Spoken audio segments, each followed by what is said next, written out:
आंखें नहीं दी धृतराष्ट्र को भगवान ने।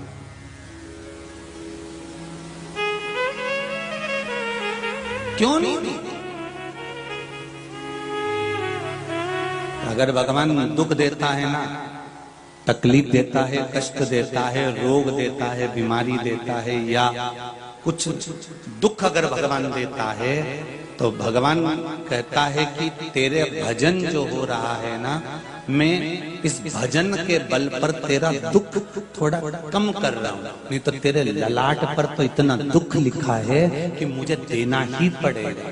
पर तू जो भजन कर रही है, शिव महापुराण की कथा श्रवण कर रही है, शंकर का स्मरण कर रही है, एक लोटा पानी शंकर जी के मंदिर में चढ़ाने जाती है, एक चावल का दाना, एक पुष्प, एक बेलपत्र शंकर के मंदिर में जो चढ़ाने जाती है, उसका फल है कि तेरा आधे से ज्यादा दुख तो मैं यूं ही ऊपर से काट देता हूं। ये शिव कह रहा है।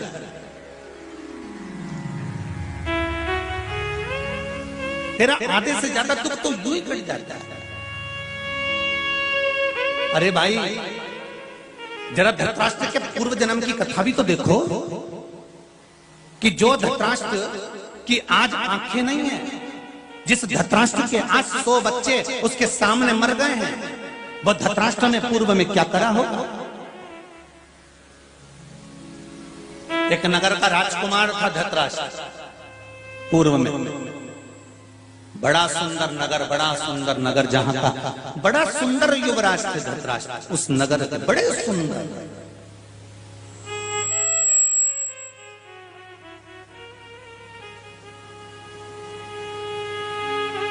और इतने सुंदर धृतराष्ट्र, इतने सुंदर थे, उस नगर के राजकुमार थे। युवान जब अवस्था आती है, मेरी बहनें और मेरे भाई बैठे हैं यहाँ युवान अवस्था वाले,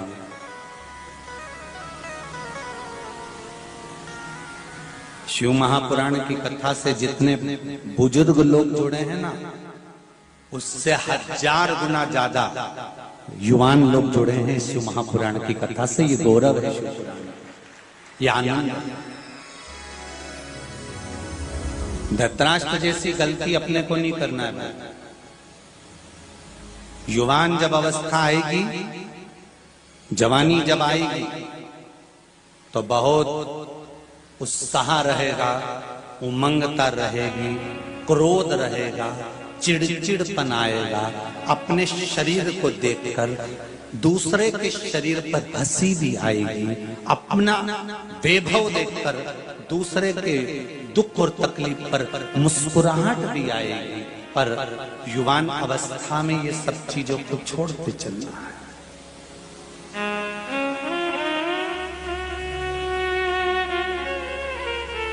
बहुत सावधानी रखना है युवान अवस्था में।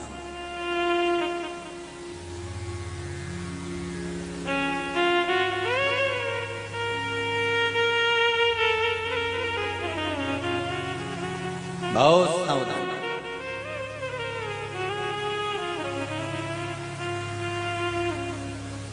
शिव का जब तक आदेश ना हो तब तक पत्ता नहीं हिलता। पत्ता डनलप के गद्दे पर सो रहे हो, सब देख पलट कर चल रहे हो, खूब बचकर रहने का प्रयास करते हो, तो भी कोई ना कोई बीमारी हो जाती है शरीर में। कई लोग तो तंबाकू नहीं खाते तो भी कैंसर हो जाता है।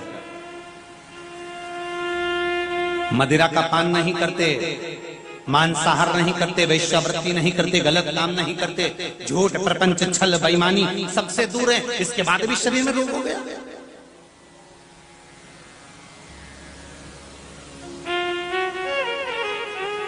कभी कभी ऐसा होता है, सांप के ऊपर पांव रखा जाए तो भी सांप नहीं डसता। और कभी कभी ऐसा होता है, सांप वहां और तुम जा रही यहां और सांप आकर डस लेता है। बोलो सही है कि गलत है? सांप आएगा और डस लेगा। कारण क्या है? तो सांप से पूछा गया, क्यों रे सांप तेरे ऊपर पांव रखा? तो तूने उसको डसा क्यों नहीं? तेरे पास जहर था, तू मार सकता था, डस ले। सांप ने कहा नहीं, डस तो मैं लेता पर आज्ञा नहीं थी ऊपर से। ऊपर से आज्ञा होती ना तो तुरंत डस लेता। उसी तरह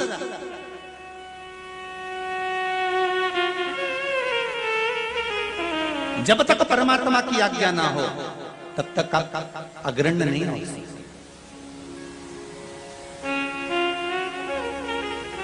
बड़ा सुंदर युवराज है धृतराष्ट्र, बड़े सुंदर युवराज। आज घोड़े पर सवार होकर, नवरात्र चालू हुई है, आज दूसरा दिन है ना। खूब तैयारी करी होगी तुम लोगों ने भी नवरात्रे की। सब लोगों ने खूब जोरदार तैयारी करी होगी।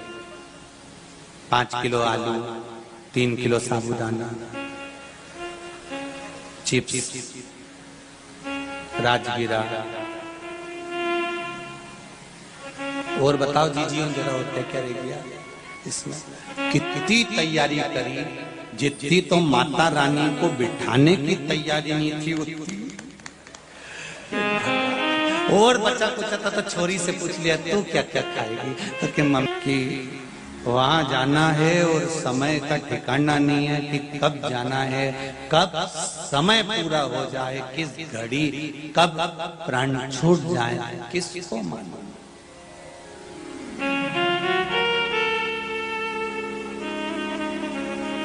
कब प्राण पढ़ पाएगा, जीवन नरक कर देगा। इनसे दूरी बनाना। श्री शिवाय नमस्तुभ्यं। इस मंत्र का जब भी कथा के बीच में जा पाए, 2 क्षण के लिए स्थिर होकर उस मंत्र को बोलो और बाबा से प्रार्थना करो कि बाबा हमारी मनोकामना पूर्ण करना। सुना है कि शिव महापुराण की कथा को जो दिल से सुनता है उसकी कामना 3 महीने में पूरी कर देता है। ऐसा सुदेव मंत्र का श्री, साथ में बोलिए श्री शिवाय नमस्तुभ्यं। थोड़ा दम से बोलिए श्री शिवाय नमस्तुभ्यं। भगवान शिव का स्मरण करें। युवराज ने देखा वन में जाकर एक हंस पानी के सरोवर के पास में घूम रहा।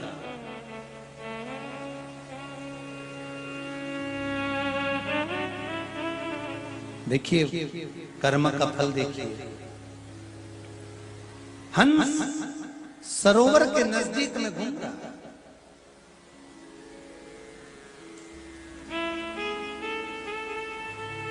और पीछे पीछे उसके बच्चे भी घूम रहे हैं हंस के।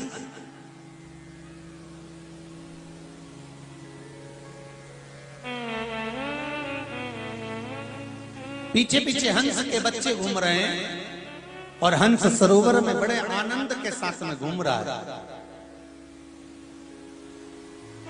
युवराज ने देखा कितना सुंदर हंस है, कितना सुंदर है।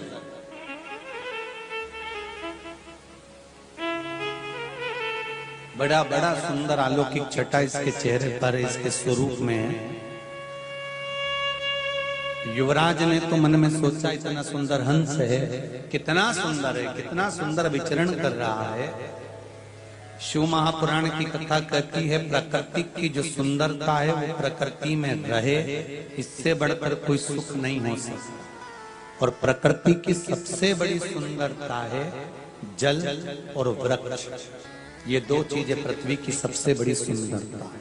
क्या क्या चीजें हैं? जम के बोलिए जरा। एक जल पानी और दूसरा जम के बोलो वृक्ष।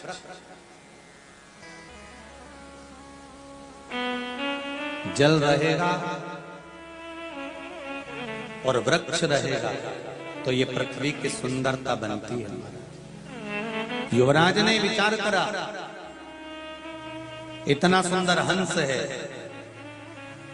मैं इसके सुंदर सुंदर छोटे छोटे बच्चे हैं इनको पकड़ता हूं, पर मित्र जो होते हैं ना, साथी जो होते हैं, दोस्त जो होते हैं ना, ये थोड़ी सी राय तो देते हैं पर अलग तरह की देते हैं।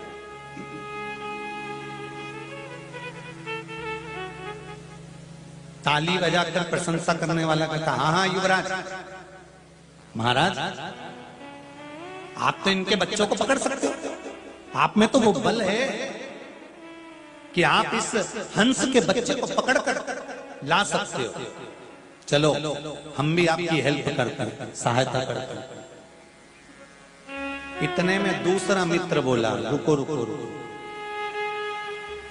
अगर मान लो हंस के बच्चों को पकड़ा लेकर आए और हंस ने देख लिया ना तो आक्रमण करेगा, अपनी चोंच से वो हमको मारेगा। फिर तीसरा बोला एक काम करो, जब हंस के नेत्र ही नहीं रहेंगे तो उसको मालूम कहां से पड़ेगा कि उसके बच्चे हमारे पास में। बहुत ध्यान देना शिव पुराण के ऊपर, बहुत दूर दूर से आप लोग केवल कथा सुनने के लिए आए, इतनी चिलचिलाती हुई गर्मी में केवल कथा सुनने के लिए आए। छूटना नहीं चाहिए जरा सी भी कथा, क्योंकि शिव महापुराण की कथा है, साधारण कोई पुराण नहीं है महाराज। इसको सुन लोगे तो बाबा तुम्हारी मुराद, तुम्हारे मन की अभिलाषा पूर्ण कर ही देगा। अब दिल से सुन और दिल से उतारो इस कथा को अपने जीवन में।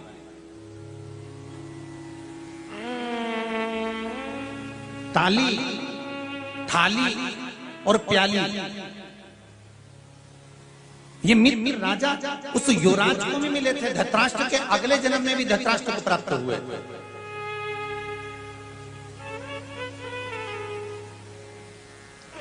और हमको भी मिलेंगे, ऐसा नहीं कि आपको और हमको नहीं प्राप्त होंगे, ऐसे दुनिया में बहुत लोग मिलते हैं। बस आए बैठे, जब आपका जीवन का सुख का समय होता है, आपका जब शान का समय होता है, आपकी जब दौलत का समय होता है, सत्ता का समय होता है, वैभव का समय होता है, तब बहुत मित्र आपके पास में आकर खड़े होंगे। जब आपकी युवानी का समय होगा, जब आप युवान पद पर होंगे, जब आपके भीतर युवानता झलकेगी, तब आपके बहुत मित्र होंगे।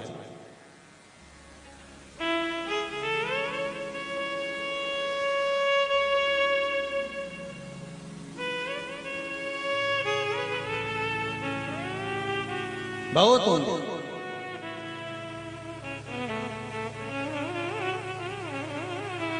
भाई खूब मित्र बनाओ, मना नहीं है, खूब सखा बनाओ, मना नहीं है, पर एक बात का ध्यान रखना, जिस धर्म से जुड़े हुए हो, जिस संप्रदाय से जुड़े हुए हो और जिस सनातनियों में जुड़े हुए हो, उन सनातनियों को ही बनाना, सनातन से हटकर किसी को मित्र बनाने का प्रयास न करिए। बनाओ,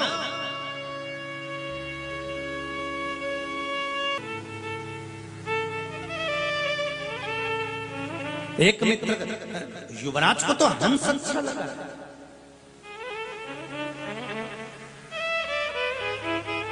ये जो बुद्धि देने वाले होते हैं ना, बहुत गलत बुद्धि दे देते हैं कभी कभी। बहुत सावधानी की जरूरत है युवान अवस्था में। युवराज को, युवराज कह रहा है हंस अच्छा है, हंस के बच्चे अच्छे हैं। युवराज के मन में पाप नहीं था, पर एक ने कहा कि पकड़ सकते हो आप हंस के बच्चे को, दूसरा कहता है कि नहीं, हंस आक्रमण कर देगा, तीसरा कहता है अगर हंस के नेत्र ही नहीं होंगे तो उसको दिखेगा ही नहीं, और दिखेगा नहीं तो उसको क्या मालूम कि उसके बच्चे पकड़ाई में आए कि मर गए।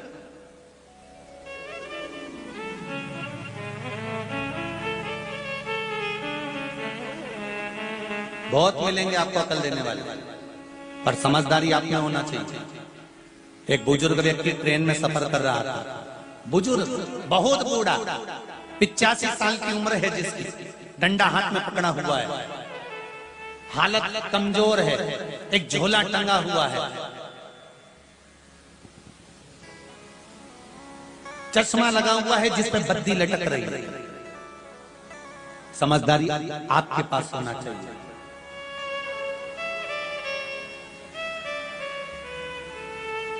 पांच लड़के जवान ट्रेन में चढ़ गए, वो भी ट्रेन में बैठा था बुजुर्ग, और पांचों लड़कों ने चढ़कर बैठकर ठिठोली करना प्रारंभ करा, हंसी उड़ाना प्रारंभ करा।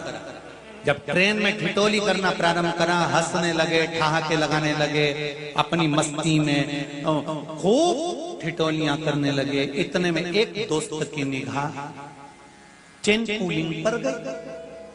एक ने कहा ये चेन खींच दो तो ट्रेन रुक जाती है। दूसरे ने कहा तूने कभी खींची? नहीं।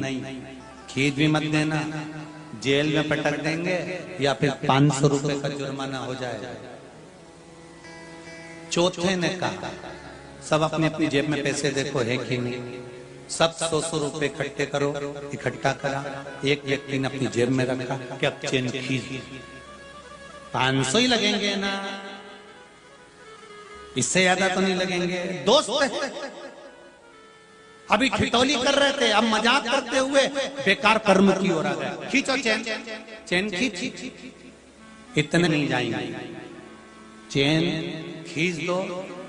जैसे ही टीसी आएगा, पुलिस वाला आएगा, अपन कह देंगे ये बुढ़े ने खींची। इस बुढ़े का नाम लगा, इनने चेन खींची, टीसी आ गया, पुलिस वाला आ गया, और टीसी ने आकर पूछा चेन किसने खींची? जवान लड़के ठहाका लगाकर, ये बुढ़ा बेटा तो है, चश्मा लगा के डंडा लेकर, इस बुढ़े ने खींची। बुढ़ा बैठा था, भजन कर रहा था। पुलिस वालों ने कहा क्यों बाबा, ए दद्दा, ए बब्बा, चेन तुमने खींची? डोकरा धीरे धीरे उठकर बोला हाँ हमने खींची। तुमने काहे खींची? इन पांचों ने मेरे 500 रुपए छुड़ा लिए। क्यों बब्बा, तुम्हें मालूम है किसकी जेब में धरे? ये पीली शर्ट वाले की जेब में ऊपर धरे।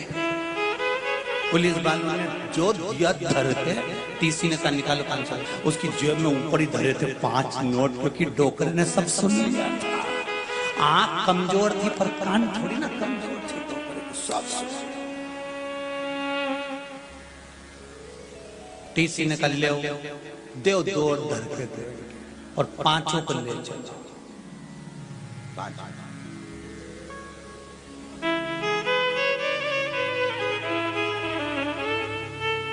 मित्र उपद्रव करवा सकते हैं, मित्र आपको अपशब्द कर सकते हैं, मित्र आपको गलत मार्ग पर ले जा सकते हैं, पर एक मित्र ऐसा भी होता है, सारे मित्र गड़बड़ नहीं हो सकते, एक मित्र ऐसा भी होगा जो तुम्हें सत्मार्ग पर लेकर जाए, पर वो सत्कर्मी ही होना चाहिए।